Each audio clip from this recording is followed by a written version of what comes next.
ఇక్కడ కూడా ప్రిపరేషన్ అనేది మనం చూస్తాం. డెఫినెట్గా ప్రిపరేషన్ ఇంపార్టెంట్ అండి. నేను అబ్జర్వ్ చేసిన పరంగా 3 థింగ్స్ అండి. కుక్ వేర్ మనం ఏం వాడతాము, ఎలా ప్రిపేర్ చేస్తాము, third thing combination of foods. జనరల్గా నేను పేషెంట్కి చెప్పేది అదే అండి, విరుద్ధ ఆహారాలు అనేది పెద్ద లిస్ట్ ఉంటుందండి ఆయుర్వేదంలో. అండ్ మనం చాలా రకాల ప్రిపరేషన్స్ కానీ మనం హోటల్లో చూసుకున్నట్టయితే ఈ ఆపోజిట్ ఫుడ్స్ అని ఉంటాయండి. అంటే ప్రతి ఫుడ్కి గుణం ఉంటుంది, ఒక క్వాలిటీ ఉంటుంది. ఆ క్వాలిటీ ఎప్పుడైతే ఆపోజిట్లోకి వెళ్తుందో దానికి మనం ప్రాపర్గా డైజెస్టివ్ జ్యూసెస్ ప్రొడ్యూస్ కావు, ఏదో ఒకటి కాంప్రమైజ్ అయిపోతుంది. ఎట్లా ఒకటి ఒక 4 చెప్పండి. ఫర్ ఎగ్జాంపుల్ ఏంటంటే మిల్క్ ఇంకా ఫ్రూట్ అండి. మిల్క్ అండ్ ఫ్రూట్ కలిసినప్పుడు మనం మిల్క్ షేక్ తాగుతాం, లేదా ఫ్రూట్ సలాడ్స్లో మిల్క్కి సంబంధించిన క్రీమ్ వేసుకుంటాం. ఈ రెండు కలిసినప్పుడు ఏమవుతుందంటే ఫ్రూట్ ఈజీగా డైజెస్ట్ అయిపోతుంది. ఇది అసిడిక్ నేచర్ అండి. ఇందులో అంతా మనకి మిల్క్ అనేది ఇట్ విల్ టేక్ టైం తీసుకునేది. సో ఈ రెండు ప్రాపర్గా డైజెస్ట్ అవ్వదు. రెండు డైజెస్ట్ కాకుండా ఈ అన్డైజెస్టెడ్ టాక్సిన్ కింద మన బాడీలో డిపాజిట్ అయ్యి మిగతా ప్రాబ్లమ్స్ తీసుకొస్తుంది. సో జనరల్గా మేము చెప్పేది విరుద్ధాహారాలు అవాయిడ్ చేయమన్నది, మిల్క్తో ఎటువంటి ఫ్రూట్ కలపకూడదు, పెరుగు ఎనీ డైరీ ప్రోడక్ట్తో, వెజిటబుల్స్ అంటే ఎస్పెషలీ లెంటిల్స్, బీన్స్ లేదా ఎనీ దాల్ కలవకూడదు. పెరుగన్నంలో పప్పు నంచుకోవటం పూర్తిగా అరగదండి. అది కూడా ఎటువంటి ద్విదళము కరవు. 2 డిఫరెంట్ కాంప్లెక్స్ ప్రోటీన్స్, చాలా టైం పడుతుంది డైజెస్ట్ అవ్వటానికి. అండ్ డైజెస్ట్ అవ్వటం కాకుండా స్లోగా మనం చేసుకుంటూ వెళ్తే ఫర్మెంట్ అవ్వటం మొదలయ్యి మనకి next gastric issues, joint pains, చాలా మెటబాలిక్ డిజార్డర్స్కి ఇది major seat of the disease. Non veg కూడా సేమ్, ఫిష్ పెరుగన్నలో నంచుకోకూడదు, చికెన్ నంచుకోకూడదు. అట్లీస్ట్ ఒక 1 hour అయినా గ్యాప్ ఉన్నాక వాళ్ళు తీసుకుంటే మంచిది. మనం చాలా కామన్ గా తినేది బిర్యానీలో పెరుగు పచ్చడి, అవును, ఎనీ బిర్యానీలో. సో అది కూడా మనకి ఎఫెక్ట్ అవుతుందండి. అందుకనే స్లో డౌన్ అయిపోతూ వెళ్తుంది. బిర్యానీ తర్వాత కడుపు ఉబ్బరంగా, బిర్యానీ మంచిది కాదని ఒక పేరు వచ్చేసింది. లేదండి, బిర్యానీ మంచిది కాదండి. ద కాంబినేషన్ ఆఫ్ ఫుడ్ ఏం వాడుతున్నారు. మష్రూమ్ బిర్యానీ, పన్నీర్ బిర్యానీలో పాలు విరిగి ఉంటుంది, ఇది ప్లస్ కర్డ్ కలుస్తాయి, అక్కడ ఇటు ప్రోబయోటిక్ కలుస్తుంది. సో మొత్తం ఏంటంటే మనం ఆ కాంప్లెక్స్ లో వెళ్ళినప్పుడు పూర్తి అరుగుదల అవ్వదు. సో ఇవి కంపల్సరీగా అవాయిడ్ చేయాలి. ఇప్పుడు వీటన్నిటిని బట్టి చూస్తే మీరు చెప్పిన దాన్ని బట్టి ఇన్ని రోజులు విరుద్ధ ఆహారాలు తీసుకున్నాము, ఎట్లాగో మా గట్ హెల్త్ అనేది పాడైపోయింది, ఇది బాగా చేసుకోవచ్చు డాక్టర్ గారు? చేసుకోవచ్చు అండి. ఫస్ట్ చేయాల్సింది రిమూవ్ ద హ్యాబిట్ అండి. ముందు మనం ఏం చేస్తున్నాం, ముందు దాని నుంచి బయటికి రావటం. సెకండ్, ఎప్పుడు కూడా ఒక ఆమదోషం అనేది వచ్చింది, దీని ఆమదోషం అంటామండి, ఏదైతే అరగదో దాన్ని మనం డీటాక్స్ చేసుకోవాలి అంటే ఫస్ట్ స్టెప్ చేయాల్సింది మన అగ్ని స్టిమ్యులేషన్. మనకి ఏదైనా సరే బాడీలో ఎక్కడైనా స్టక్ అయిపోయినా దాన్ని ఎక్స్క్రీట్ అయ్యే ఫామ్లోకి తీసుకురావాలి, లేదా అయితే మనకు అది యూస్ఫుల్ అవ్వాలి, లేదా ఎక్స్క్రీట్ అవ్వాలి. 2 ఆప్షన్స్ ఉంటాయండి మనం తీసుకున్న ఫుడ్కి. సో అది ఎక్స్క్రీట్ అవ్వాలన్నా కూడా ఆ ట్రాన్స్ఫర్మేషన్ జరగాలి అంటే ముందు మన అగ్ని ప్రాపర్గా ఉండాలి. ఈ అగ్ని ప్రాపర్ ఉండాలి. మనం లివర్ హెల్త్ని ఎప్పుడు జాగ్రత్తగా చూసుకోవాలి. ఈ లివర్ హెల్త్ని మనం ఎన్హాన్స్ చేసుకుంటూ ఇవి రిమూవ్ చేసి మన అగ్ని స్టిమ్యులేటింగ్ అంటే ఇప్పుడు జింజర్, జీలకర్ర, వాము, సొంటి ఇవన్నిటిని అక్కడ ఉండే కండిషన్ బట్టి మనం వాడగలిగితే ఇది డెఫినెట్లీ ఆమదోషం క్లియర్ అవుతుంది. చాలా మెటబాలిక్ డిజార్డర్స్కి బేస్లో ఉంటుందండి ఇది, సీట్, మేజర్ సీట్ క్లియర్ చేసుకోవచ్చు అండి ఆమదోషం అని. ఇప్పుడు గట్ హెల్త్ ఇంప్రూవ్ చేసుకోవాలంటే ప్రోబయోటిక్స్ అని చెప్తూ ఉంటారు. అవునండి. ఏం ఫుడ్స్ లో ఉంటాయి డాక్టర్ గారు?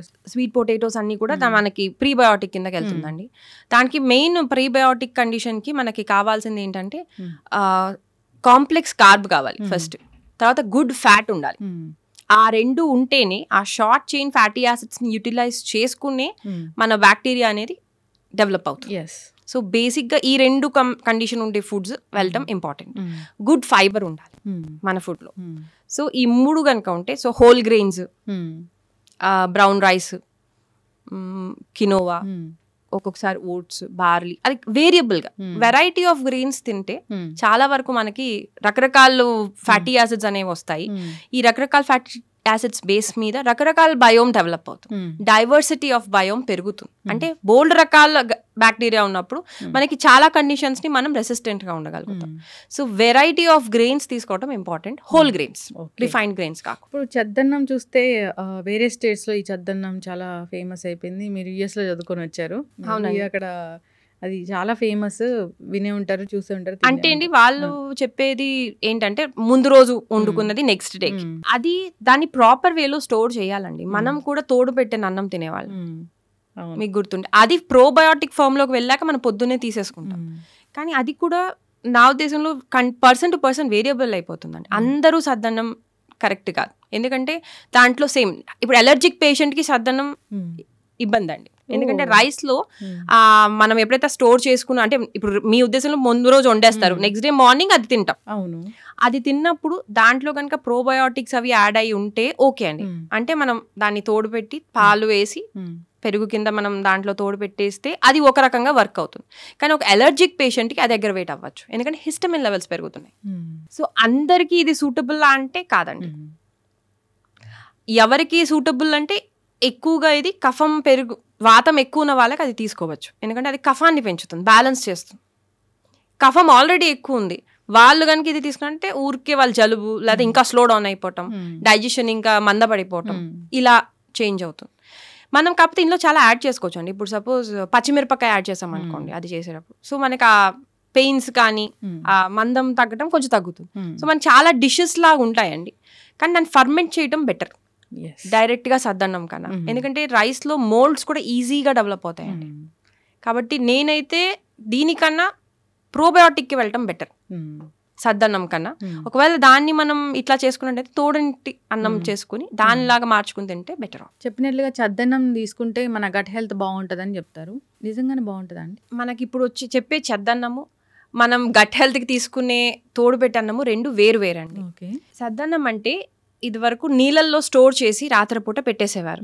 నెక్స్ట్ డే మార్నింగ్ ఆ నీళ్ళల్లో కడిగి ఆ రైస్ ని తీసుకుని దానికి కావాల్సిన తీసుకుని తినేవారు. ఇది మేజర్ గా రెసిస్టెంట్ స్టార్చ్ ఫుడ్ అండి.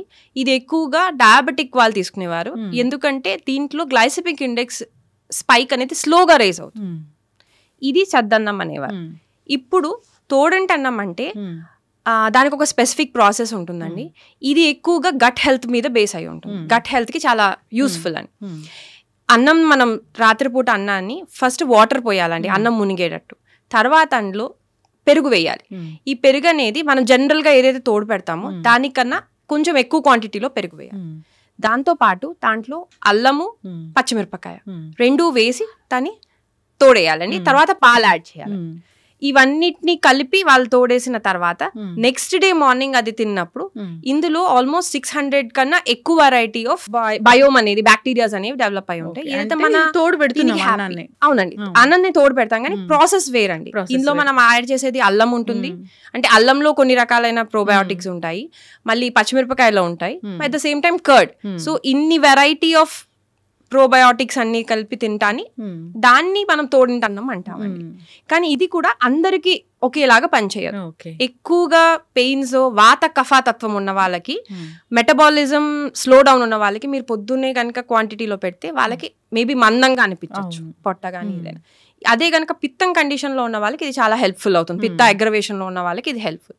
సో తోడింటి అన్నం అందరికి యూస్ఫుల్ అనేది కాదండి, మన కండిషన్ బట్టి అది వేరీ అవుతూ ఉంటుంది. అప్పుడు మనకి మిగతా వాళ్ళకి ఇంకా రకరకాల ఇంకా బోల్డ్ ఆప్షన్స్ ఉన్నాయండి ప్రోబయోటిక్ లో. ఇదివరకు లక్ష్మీ చార్ అని, ఇప్పుడు కెఫిర్ అని, కంబూచా అని, అట్లా రకరకాల ప్రోబయోటిక్స్ అనేవి బయటికి ఇప్పుడు తయారవబడుతున్నాయండి. సో మనం ఏది మనకి సూటబుల్ చూసుకుని అది తీసుకోవటం కరెక్ట్. ఇప్పుడు మా అందరికీ తెలిసిన ఏంటంటే చద్దన్నం తింటే మా గట్ హెల్త్ బాగుంటుందని ఇప్పుడు అందరూ తినడం మొదలు పెట్టారు. అంటే వేరే స్టేట్స్లో కూడా అదే చేస్తూ ఉన్నారు, ఇది మంచి ప్రోబయోటిక్ అని. అంటే ఇది శరీర తత్వాన్ని బట్టి ఉంటుంది, అందరికీ కూడా సెట్ అవ్వదని చాలా చక్కగా చెప్పారండి. చూసుకోవాలి మన తత్వం ఏంటి, శరీర తత్వం మనకి ఇది సెట్ అవుతుందా లేదా అని. మెయిన్ సూటబిలిటీ ఇంపార్టెంట్ అండి. మన యూనిక్నెస్ మనం గుర్తించుకుని దాన్ని బట్టి మనం తీసుకున్నాం అనుకోండి అది మనకి యూస్ఫుల్ అవుతుంది. ఇప్పుడు ఎవరైనా పెయిన్స్ ఉన్న వాళ్ళు లేకపోతే వాత కఫం వల్ల వచ్చిన పెయిన్స్ వాళ్ళు సద్దన్నం ఒక మీరు చెప్పే సద్దన్నం అంటే ఈ తోడంటి అన్నం అనేది కంటిన్యూస్ గా 40 days తీసుకుంటే వాళ్ళకి అగ్రవేషన్ ఉంటుందండి పెయిన్స్.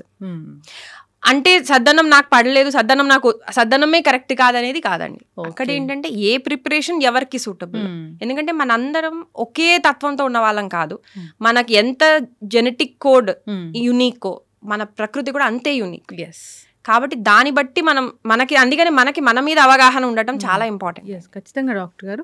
ఇప్పుడు రాత్రి మిగిలిన అన్నాన్ని వాటర్లో వేసి తెల్లారే దాన్ని తీసేసి తినడం అనేది ఓన్లీ డయాబెటిక్ పేషెంట్స్ చేస్తారు. అది మీరు చెప్పేసి అది అసలైన సద్దన్నం, అది డయాబెటీస్ వాళ్ళు అది గ్లైసెమిక్ ఇండెక్స్ మీద ఎఫెక్ట్ చూపిస్తుంది కాబట్టి డయాబెటీస్ కి అది హెల్ప్ఫుల్. చక్కటి ఇన్ఫర్మేషన్ అండి. చద్దన్నం అంటే ఇది ఇలా ప్రిపేర్ చేసి తీసుకుంటే మన పొట్ట అనేది బాగుంటుంది. ఇప్పుడు మీరు చెప్పిన పదాలు నేను మొదటిసారి వింటూ ఉన్నాను డాక్టర్ గారు. మళ్ళీ మళ్ళీ మాట్లాడదాం వాటి గురించి. సో, ఏదైనా మన శరీర తత్వాన్ని బట్టి ఫుడ్ అనేది తీసుకోవాలి. మన ఆహార నియమాలైతే ఖచ్చితంగా పాటించాలి. అప్పుడే మనం ఆరోగ్యంగా ఉంటాము. అవునండి. సో, చాలా చక్కటి ఇన్ఫర్మేషన్ అండి. ధన్యవాదాలు. నమస్తే.